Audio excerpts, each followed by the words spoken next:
Hello, and welcome back to Play of the Game, the Magic Limited gameplay podcast where we actually play the games. I'm Ryan, I'm Jason. and we have a spot from an arena direct that I was playing on the Sunday of the Pro Tour. No more testing house spots, no more cockatrice screenshots. We're back to good old 17 lands logs. And yeah, Jason, do you want to, I guess, before I have you break it down, remind everyone very quickly what the purpose of this podcast is? So, we're going to talk about a single gameplay spot. If you're watching on video, it is the spot that is on the video. If you are not, if you're listening to just audio, there will be a link out to a 17 lands log in the description, and you should go click on that link, look at the spot of the game that we're talking about, then come back here and listen to us talk about it. So, what spot are we looking at? Jason, do you want to break it down for us?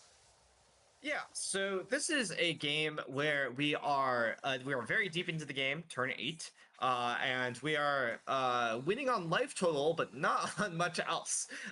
So our board state is we have 5 mountains in play and 3 plains. We just play the plains. I will say we maybe should back up and not play that plains, but that's something to talk about in a little bit. So yeah, we have 7 or maybe 8 lands in play, depending on whether we've played this plains from our hand. We have 3 creatures, a 1/1 double strike that is no longer prepared, a 6/6 that when it dies is going to discard any number of cards and draw that many +1, and a 2/2 flyer.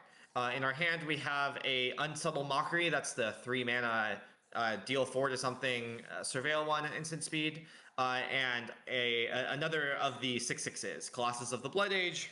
When it ETBs, you drain your opponent for 3, and when it dies, you rummage away any number of cards and then draw an extra one as well. So yeah, we have like a somewhat sizable board. Unfortunately, our opponent has a more sizable board. So we are at 28 and they're at 8. That's the best part of the situation, that they're, somewhat close to death, especially with the fact that we can drain them for 3 out of our hand. But their board is a 1/1 Studious First Year that is prepared, so it can cast Rampant Growth. A 2/3 that is no longer prepared. That's the Infirmary Healer that can gain life on its prepared spell, but right now it's just a 2/3. They have a tapped Sonar that's also not prepared. That's the 2 mana Prismari card that can make treasures when you cast instants and sorceries. They have a 6/7 Hungry Giraffalon, which has Increment and Reach. So right now it's a 6/7. We can probably guess that it'll stay around a 6/7 for the rest of the game. Probably not grow that much larger, but they could spend 7 mana on a spell. And they have an Ambitious Augmenter. That's the currently a 3/3 with it has increment, and when it dies, it makes a fractal with sizing equal to the number of counters on it, which is currently 2. So their board is wider and larger than ours. Their 6/7 is holding off both our 6/6 on the ground and our 2/2 flyer in the air. And also they have a bunch of like random ground blockers that makes it hard for us to get through. In addition to that, they have 5 cards in hand and they have 8 lands in play. 4 forests, 2 mountains, 2 islands. So like we are currently ahead on life by a lot, but it doesn't seem like we have a terrific way of pushing through here, because our 6/6 doesn't obviously attack into this 6/7. Neither does our 2/2 flyer, and we don't really have a removal spell in hand for this 6/7, unless maybe it gets into combat with our 6/6. And they have a lot of cards in hand. Our cards in hand are fine, but don't do too much. We're a Lorehold deck. We don't have anything super relevant in the graveyard. We had just flashed back a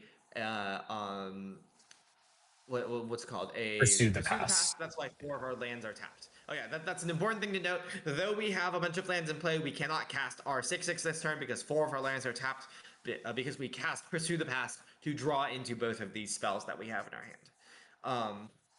So yeah, that is where we start this turn. That is where we start. And this is a kind of simple spot in the sense of there's mainly only one decision you really need to think about. In fact, it looks like we do not have many options at all, right? Our opponent has a creature that could block any of our creatures.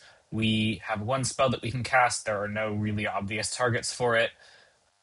And yeah, like even an attack all, we'll just have them like chump something, eat another thing, and not really accomplish much. So we are very far behind. We are likely losing this game, at least unless we can cobble together 8 points of burn or something like that. Or if they happen to have very bad draws, like maybe their hand is four lands and a small creature or something. We don't really know. I think the last turn they let's see what they did. I think they just like cast a big draw spell or something. Oh no, this is what it was. They had a lot of cards and they just cast a big life gain spell with their infirmary healer, which could be an indicator maybe that their hand is somewhat bad. Hard to say. Um, and yeah, what we did, we were out of gas. We flashed back, or no, we flashed back our to the past. I keep wanting to call it Thrill of Discovery, but that's a different card. And we drew some more action, and this action maybe has a chance of pushing through the last bit for us, but not currently, given that like they have a board that can comfortably block our board. So the question I wanted to ask with this spot that I think is genuinely pretty interesting is, should we attack with our 6/6 into their 6/7? Um, it's interesting, right? So like on level one, if we attack with it and they block, we will both draw a card. I assume we're not discarding our 6/6 because that is a pretty good card. So we will just discard zero cards, draw one card with the Colossus of the Blood Age's death ability. I will say, I think we should have not played our land pre-combat so that we could Agreed. discard that land in this scenario. Agreed. This was a clear just mistake. There was no reason to play our land. We should not have done that as an autopilot decision. So you could think of the spot as, let's say we do have our land, maybe it is even more worth it to make the bluff attack, quote unquote. There's obviously value to having our 6/6 on board, but if we attack, they block, and then we cast our removal spell, the Unsettled Mockery, then we will have roughly traded both of our cards for their 6/7, and that might open up an avenue for our next 6/6 to start attacking them. Obviously, they have many cards, or the flyer, true. And their life total is pretty important, so opening that up is pretty good. Um, yeah, like it's obviously possible that they will play more spells from their hand that can block our next 6/6 or block the flyer or remove the flyer or I don't know, do anything productive. And if they do that, then we are somewhat unlikely to like actually have traction in this game. But I think it's pretty clear to say like if their cards in hand are good enough, we are not going to win no matter which decisions we make. And so I think the relevant question is not how do we beat their hand being good? It's how do we beat their hand being bad? And the two decisions we're weighing are don't attack, just plan on casting another 6/6 next turn, maybe hope that we draw something that can deal with the 6/7 and then start bashing with our 6/6s. Or do we make an attack with the 6/6 now, see what they do? If they block it, we will draw a card and be able to 2-for-1 ourselves so that we did get a card back just now to get the 6/7 off the board, start attacking, maybe with our flyer, assuming their hand is bad. Yeah, like which one of those is the best way to win a game where we got lucky and they didn't draw any good cards? Do you want to So, weigh the upsides and downsides? Where is your intuition leaning, Jason? so first of all, one comment I wanted to make in response to something you said a little while back is I don't think the fact that they just cast a big life gain spell is like actually that indicative of their hand being bad, given that so if they had not cast that life gain spell, we could in fact have like a path to victory here. Like because to be clear, they before they cast the life gain spell, their life total was 3. So if we had in fact done the same thing this turn, drawn our mockery and our 6/6, we could have just like killed the infirmary healer to prevent them from gaining life, and then cast our 6/6 next turn to drain them out of the game. So They obviously if don't in fact know that we have exactly these cards, but it's pretty likely that I don't know, we could have a kicked burst lightning or something similar. yeah, so them gaining life, actually pretty smart decision on their part, honestly. Yes. And I would not read it as I would not read it as them not having anything good in their hand. They might have Certainly some not a good things. 100% read on that. Yeah, like Yeah, the best thing that they could do with their turn was to prevent them losing to random face damage. That is yeah, quite valuable. So it's not necessarily that they had nothing else to do, it's that they didn't have anything that cleared that bar, which is a pretty high bar. So yeah, granted. yeah. Anyways, I think the next thing to think about is just the thing to think about with this attack is like, what do you gain from attacking and what do you gain from not attacking, right? Like, what do each of these things like actually do for you, right? And well, okay, the question of what you gain from not attacking is, well, you're not really you don't really care that much about blocking here, right? Like, you're at a high life total. The game is not going to end because you like randomly took too much damage from their attacks, right? Unless maybe if your deck has like a lot of burn in it, maybe you could think like, oh, I'm just trying to like survive until I like draw like 5 more points of burn. My is your deck like that? Can we look at your deck? Yeah, I'm realizing that the actual link I had here doesn't have the deck, but I can find it in like a minute. So just give me a Yeah, okay. second. I, I I, think I guess I'll it's keep talking while you try to find that. yeah. Um, I mean, the other upside is just like maybe you don't want to trade your 6/6 and your removal spell for their 6/7, right? That's why you wouldn't want to attack if like the block is if them blocking your 6/6 is bad for you. But I kind Yeah. of don't think that's true, right? Because like it's not like I'm pretty sure that the best use of your unsettled mockery here is in fact to remove their 6/7 while trading off your 6/6 as well, because you're kind of your only path to victory here is this 2/2 flyer, right? Like the ground is gummed up pretty well, or like maybe you could get in with the other 6/6 in your hand, but that seems a little unlikely, especially when they have a lot of cards in hand. Like they have like 5/5 of stats tied up in this augmenter as well that can like trade pretty well for your other 6/6. It just doesn't look like you're getting in through the ground that well.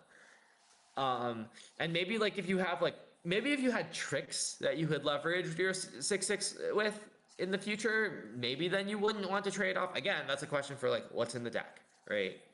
So I did find the For your deck, so we can maybe talk about it. nice. Yeah. Um, what do we have in the deck? We have a Monstrous Rage, which would help us Okay, get this is through good. the 6/7. A Burst Lightning, which is face damage, 4 points of face damage, which isn't enough to do it on its own. Do we have any more? We have a Heated Argument. Have we used that? Good question. We have Uh, not. we have not used any of these cards so far. Yeah. There's a Molten Note, which is a removal spell for the 6/7. And let's see. Quillblade Laureate, I There's think a we've Kiro. used. Theoretically, if we can like prepare Kiro, like draw Kiro, Hmm, play Kiro, prepare Kiro, I mean that takes a long time, but theoretically we does. could like grow a 6/6 to be bigger than the 6/7. And I do think one of the notable things about this board state is the one thing we are at least pretty likely to have is time. Like, we do have a reasonably large board. We're going to be able to have two 6/6s out if we preserve the one, that we currently have. And like it is pretty hard for a deck, even with a lot of spells in hand, to like remove two 6/6s and protect themselves on the ground or in the air enough to start attacking us, given that all their creatures are currently pretty small. It's possible, right? And like that might happen in short order over the next like turn or two, but it's also pretty possible that it could take them a while to build up enough board equity that they can actually start pressuring us and kind of presenting a clock for us. So I do think part of this is that like if our deck happens to be super duper live to draw things that like finish the game, I don't know, maybe we have a like removal spell for the 6/6 and a jump spell for one of ours, which actually would close out the game in a single turn. We technically kind of do have that with a Rapier Wit and an Honor Bound page, but it would take us a long time to even have any reasonable chance of finding those. And so the question is, does preserving our 2/6/6s on our side of the board like give us enough time where we could realistically cobble together some tricky way to win the game? That is like the upside of keeping our 6/6 around instead of trading it and the mockery for their 6/7. I don't think that argument is particularly convincing, but it is present, especially given the makeup of our deck, especially with like the monstrous rage. One of the issues, though, is we've used to pursue the past. We only have one left, and so there really aren't many other ways for us to like dig deeper in our deck and find more cards. Besides, You know what maybe would help us dig deeper? If we attack the exactly land in our hand to discard to these colossuses. agreed, Colossi. agreed. But in general, the Colossus dying is a way to dig further, Yeah. even though it would not be able to discard the land because we made that mistake. Like it would dig us one card deeper, which does matter if we're trying to set something like this up, or just like draw face damage or something. So Okay, yeah. so okay. I actually was ready to give one answer. Like we had talked about this a little bit before the song, but now I'm actually ready to give the other answer, which is Hmm. I kind of think that I don't want to attack. Because okay, honestly, looking at okay, so the cost of attacking is that first of all, it lets them attack back some amount, and like on face value, that doesn't matter that much because we're at 28, right?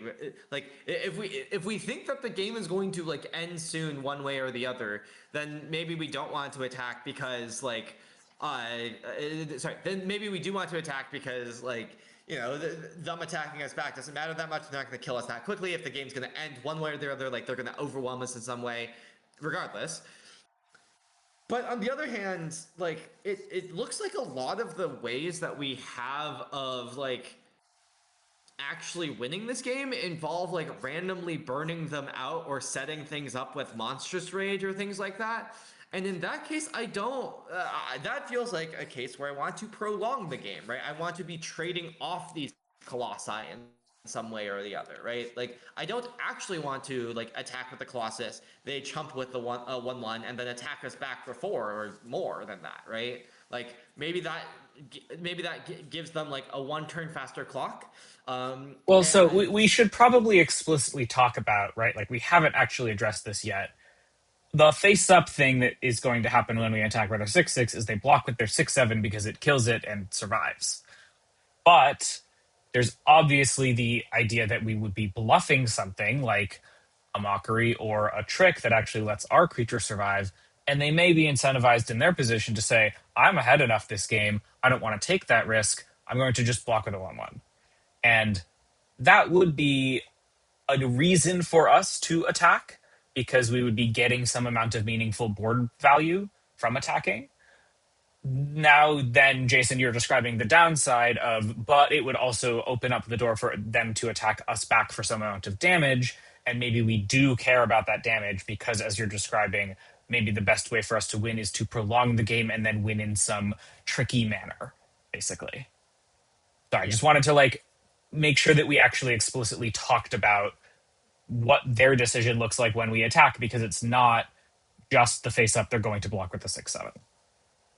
yeah. I think in general, like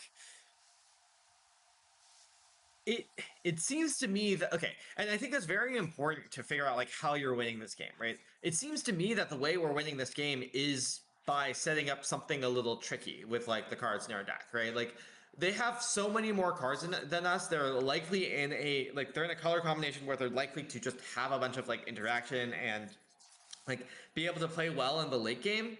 I don't really think we're winning this by like grinding through their stuff.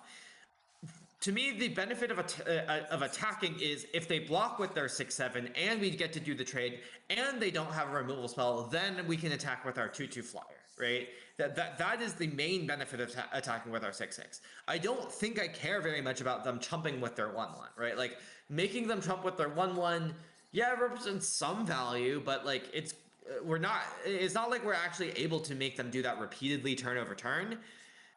I think it's not actually that valuable to have them chump with our 1/1. So most of the value is tied up on okay, if we attack with our 6/6, they block with their 6/7, then we maybe get to make this trade, right? Well, can I pause you there? Because I'm not sure I agree. Where yes, like there's a downside to us attacking with a 6/6 in that they can attack us back for more damage. And the upside is only a small amount of resources. It's them blocking with their 1/1. But if we're not attacking with our 6/6, what we're doing with it is specifically saving it to block to prevent, let's say, this 3/3 and this 2/3 from attacking us for 5 damage. I don't know what is more important on this board in the long term, a 1/1 or us being at 5 lower life. I think that's actually an interesting question. The 1/1 represents, in some senses, like a turn of them not having to worry about the 6/6 attacker, assuming that, I don't know, we eventually deal with this 6/7 somehow or tap it down for a turn or whatever. And I think there is a chance that we do grind through the rest of their board if we have ways to deal with a 6/7 or have ways to maybe threaten that they can't actually attack us very much with their board because we have reach or something like that. Not reaches in the mechanic, reaches in the face damage thing.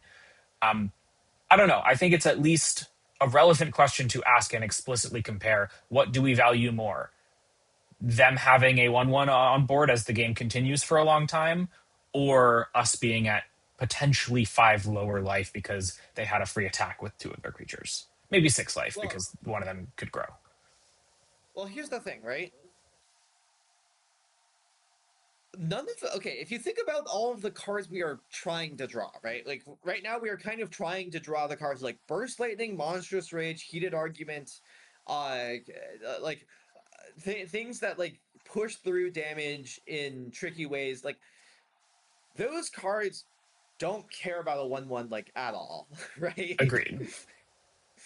So I don't the 1/1 doesn't matter that much in those games that we are trying to play towards. I guess you could say the monstrous rage maybe does because it's an easy addition to a double block or something. But yeah, Well, generally I agreed. mean, it saves 1 damage against a monstrous rage, right? Well, it In fact, also ensures maybe that you kill the creature through a monstrous rage or something like that. That is a thing that can be true on breakpoints, and good players will throw sure. exactly the number of creatures they need to in a double block kind of thing.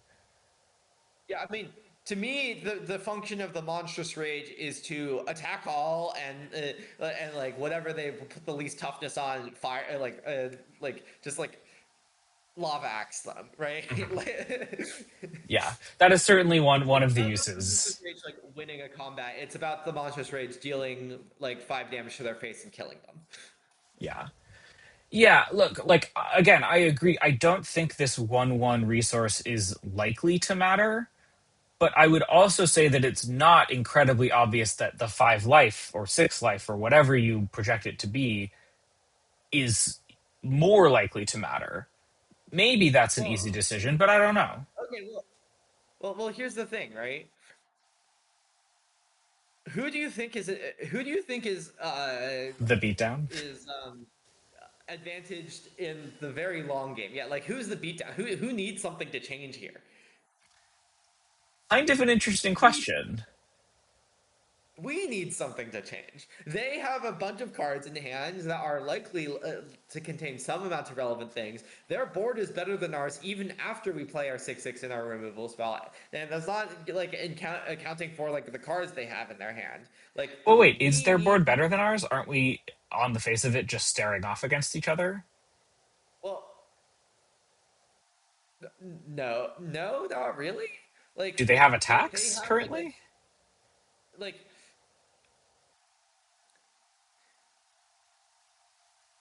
they okay, so here's the thing. They don't have attacks. Like if we just imagine having spending our whole hand, right? Maybe we trade our 6/6 for their 6/7 and like our 6/6 and mockery for their 6/7, or maybe we trade our mockery for their 3/3 and then like have two 6/6s against their 6/7.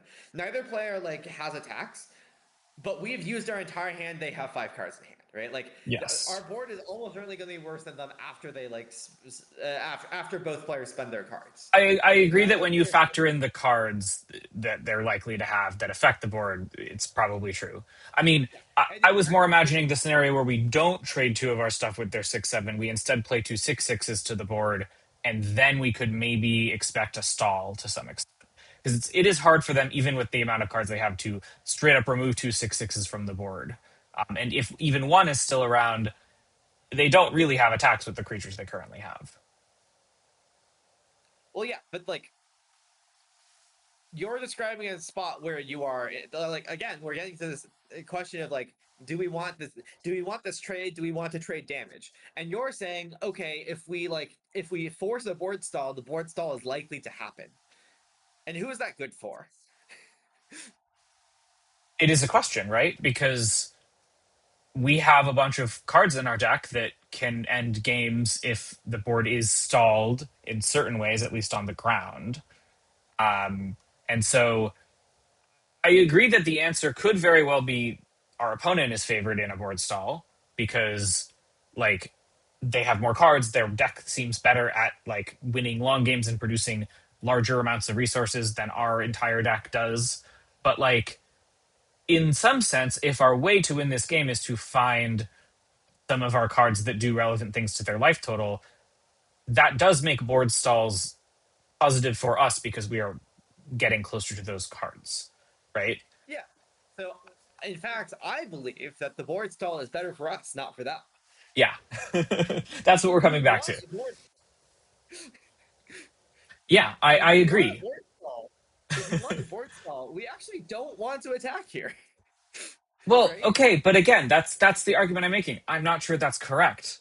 I think getting the 1/1 off the board is potentially better at our position in a board stall compared to us being at 5 lower life. Why is getting the 1/1 off the board better in the board stall? Like we're like the when we're saying we want a board stall, what we mean is we don't want to be trading, like we don't want players to be attacking each other, kind of, right? Like we want it to be difficult for them to attack us, even if that means it's difficult for us to attack them, specifically because like it is already difficult for us to attack them. And so like no matter what we do, so like probably it's best if we make it also difficult for them to attack us because we have ways to leverage that in the late game. Like the thing we are trying to push on, like the way we are trying to win this game is not to somehow try to attack through, because that seems very hard, and instead the Agreed. way we are trying to win this game is by somehow drawing a lot of burn, which is more realistic,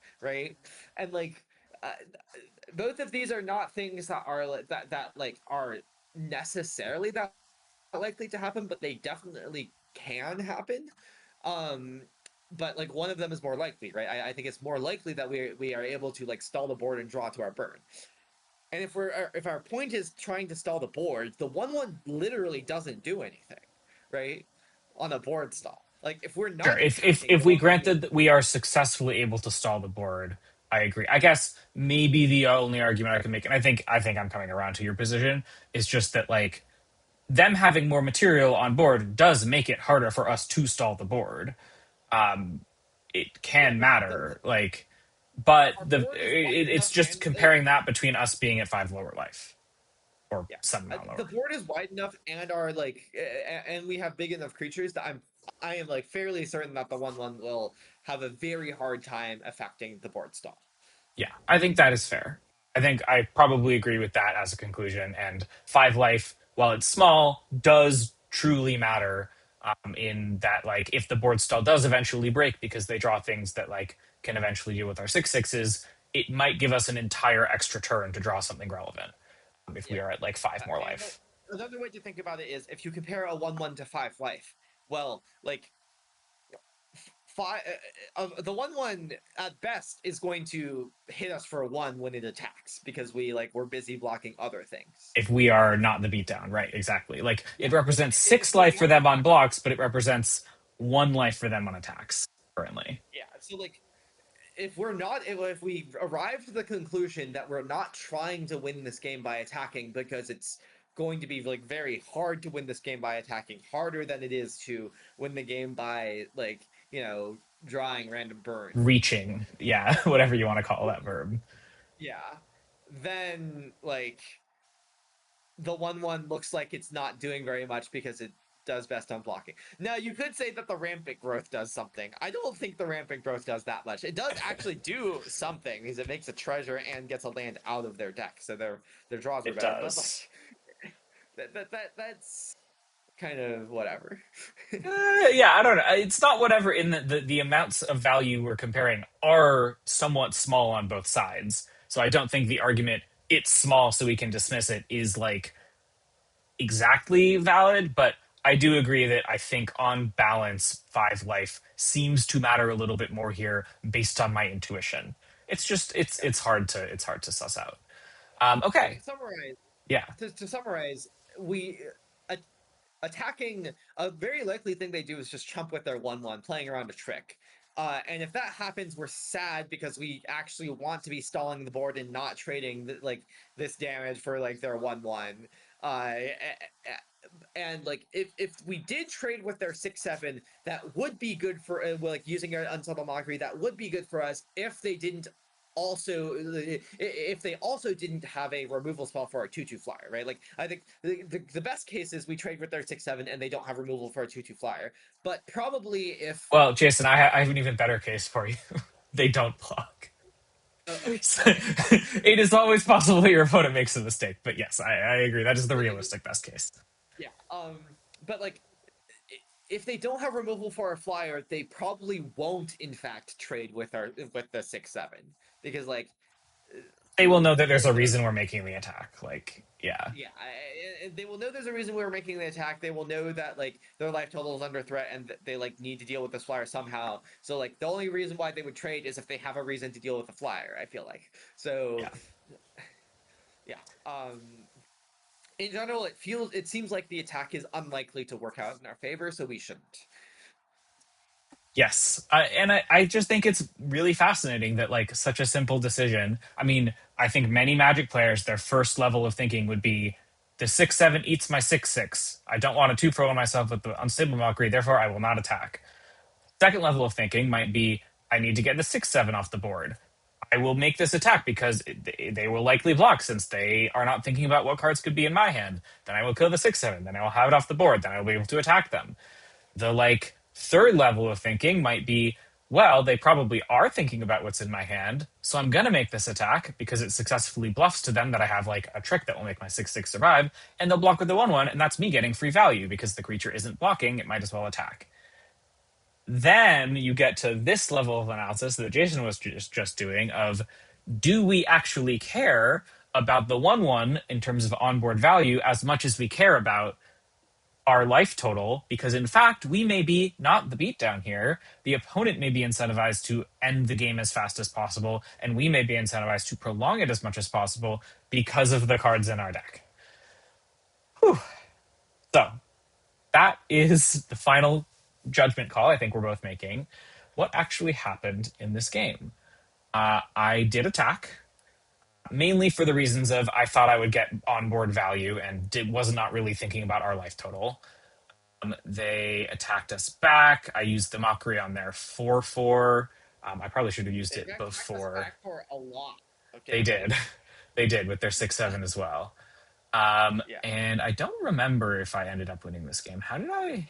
Oh, I got two you six sixes on board somehow. Got them to 5, which was not quite enough for our burst lightning. They yeah. draw a bunch of cards. They don't attack us. We play this Loxodon. We continue to like try to board stall, but we are falling behind in this board stall, as Jason, you were pointing out, was a possibility. And it looks like we eventually die to this. Yeah, we just die eventually. In fact, one might argue that maybe we shouldn't. Maybe there were some lands that we shouldn't have played in order to be able to like dig further. He's like, maybe it was clear at some point that our out was to have our 6/6s die, churn us through some lands, and then churn us through some cards, and then find a heated argument. Like I think on turn 11 you like cast a 4/3 and play the land, and instead I think you should have been doing something very degenerate where you just trade off the 6/6, discard both of your non-burst cards, burst them, and try to draw a heated argument as your like best out. Could be. Could be. I don't see that I played a land somewhere in here, but maybe that's wrong. On turn 11, Uh-huh. you This is play turn the 11. turn where you play the land and a 4/3. Oh, this turn. I see. Yes, got it. Okay. Anyway, that is all that we have for today. Thank you guys for breaking down this spot with us. Until next time, you can find me at r-condon.bsky.social. And Jason. You can find me at JasonILTG, basically everywhere. And until next Also, time, go out and make some good plays.